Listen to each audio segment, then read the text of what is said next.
I demand silence now. Let the last battle cries for shield wall finally find peace. Let the night wolves stop feeding on our fallen. Let the shield maidens return to being mums, and stop the children pinching my wine. And let the old ones rest their bones like oars laid down after a long ocean crossing.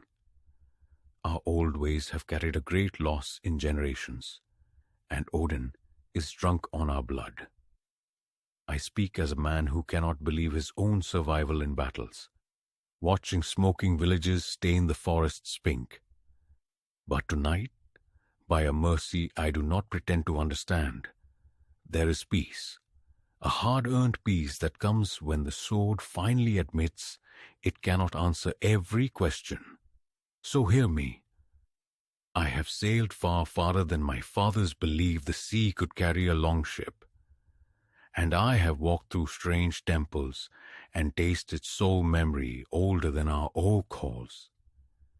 You ask me by the very weight of your gathering, by the hush you have given me, what it is to be human, and to know pagan and Christian, bringing old into new ways, to blend hammer and cross, blood oath and baptism, feast fire and church candle.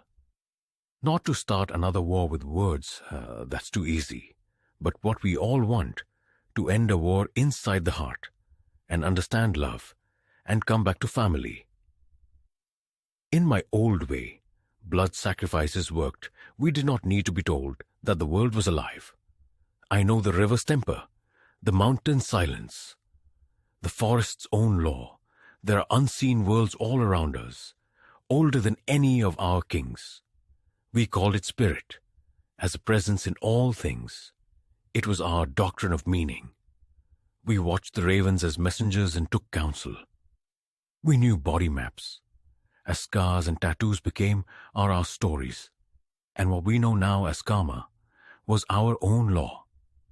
You belong to your clan, yes, but also to the wind and the sea, to the herd and the harvest, to the unseen.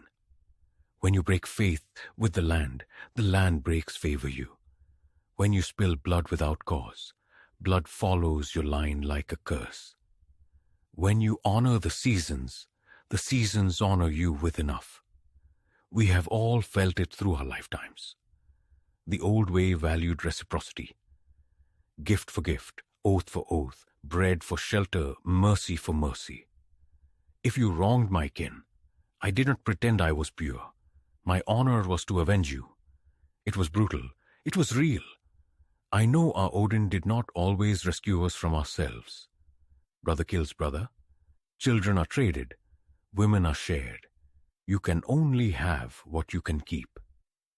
That's why the Christian cross insulted our warrior mind. It was as funny as if we do not fight tomorrow. What else left is there to do? To us, the word Christ was the process of putting poison on our arrows, meaning certain death. How can you follow a God who refuses to crush his enemies? A God who loves the weak? A God who says forgiveness is not cowardice but victory? Gee, how do you get anything? Where's the fun? Christianity carried a medicine the pagan heart often lacked. My friends, it was the sanctity of the individual, not because of strength, not because of tribe, not because of usefulness, but because of a soul, the very essence, our life, that matters to God. Beyond just having a sword in hand when you die, to go to Valhalla, and yet Christianity also became a weapon when men learned how to dress conquest as holiness. They made a book no one could read. Crosses marched beside swords. Priests, blessed kings who lied.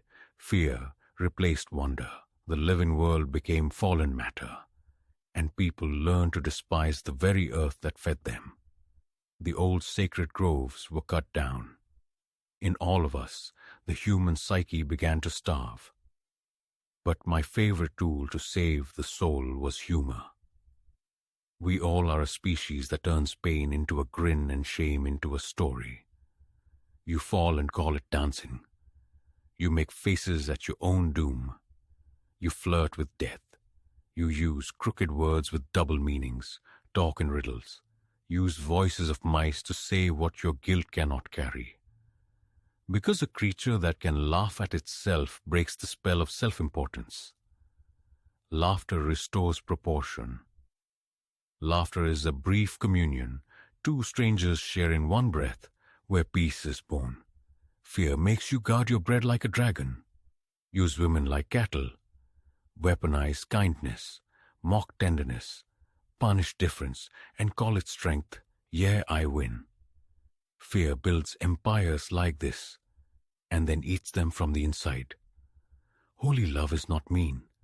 It means right relationship with the earth, with your body, with your enemies, even with the unseen. Holy love is a discipline, a practice. This is where paganism and Christianity can finally stop snarling and start teaching one another. The pagan remembers that the world is alive and must be honored. The Christian remembers that the weak are sacred and must be protected. Humanity is not perfect. Humans are too wild for that. But a civilization does not need vendettas of war to feel meaningful.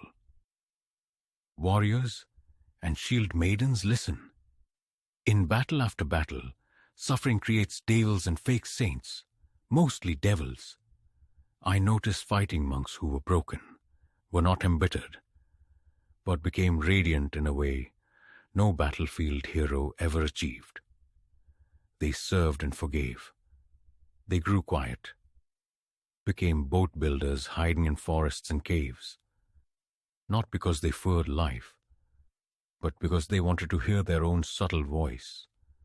We called them forest monks, because they carried something we warriors often lacked, an inner authority. They did not need to dominate to feel real, nor the applause of slaves. They were not seduced by the theater of power. Their strength was not in their capacity to kill, but in their capacity to remain loving in a world trained to be cruel. That is mastery. Your body is the temple your soul uses to learn love. The old way knew it through instinct and omens, written through the senses of the body maps. They are ministers of our dreams in a living kingdom. The work is purification of intention. Does my path make me kinder, more honest? Does it deepen my courage to love? Does it return me to reverence for life? If yes, it is holy, whether it comes with a rune collection of old bones or a whispered psalm with lame music. Peace is not laziness. Peace is a vow. Don't suffer envy and greed. It is a humiliation disguised as poisonous entertainment. It lies and says, if I win, I am safe. Wrong. You're safe when you belong in the right relationship with your soul, with land, with neighbor, with body, with Odin our God. So tonight, in this hall, under whatever stars rules your fate, I ask you for a practice that both pagan and Christian can agree upon. Silence, not as emptiness, but as listening. Gratitude not as politeness, but as alignment. Honesty, the refusal to live two lives, one public, one hidden. Service, a daily act that makes someone else's burden lighter. Reverence for life, in your food, your speech, your loves, your choice. This is the hygiene of the soul, and if your God is a stone, honor the stone with cherished love. If your God is the crucified one, honor him by walking his true path of peace. If your God is the living earth, honor being a guardian to all life. If your God is the great Omega you cannot name, sacredness is in everything. Keep the silence a moment longer. Let the words settle like snow on a battlefield finally quiet. Then, if you must make a sound, do not cheer like conquerors. Hum softly, up, E, I, O, you, and let that humble music be our treaty.